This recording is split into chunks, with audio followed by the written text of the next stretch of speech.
Hi, I'm Russ Hoock with Hoock's Heating and Cooling, and today we are at one of our residential customers' homes to install a water softener.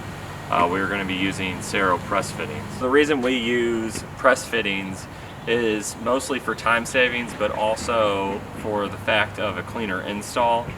We don't have any burn marks on the pipe from the flame. We don't have to sand and flux. We just have to clean the pipe and press it on. When we press fittings onto the copper pipe, we don't get a deposit inside of the copper tubing, which can clog sinks, basically the strainer valves on showers. Whenever you press it on, you have a clean interior, where versus whenever you're soldering, it can create a deposit inside the pipe, which will flake off when the water's turned back on. To install the press fittings, there's 3 steps that we do. We clean the outside of the pipe with a Scotch-Brite just to make sure that it's clean of any contaminants.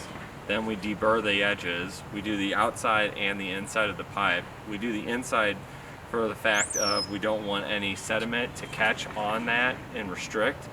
We want to make sure that we have an even water pressure across that fitting. And then the outside is basically so it doesn't nick or hurt the seal on the press fitting. Whenever we press the fitting on, we mark the depth just to make sure that we're bottoming out.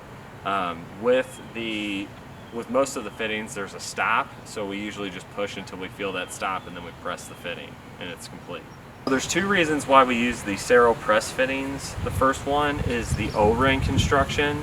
They've engineered their O-rings to where they don't degrade from the chloramine introduced into the water through the water treatment plants, so you get a long-lasting design. The second reason is they do offer a 50-year guarantee on their fittings, so we know that the product that we're putting in is held up by a good guarantee.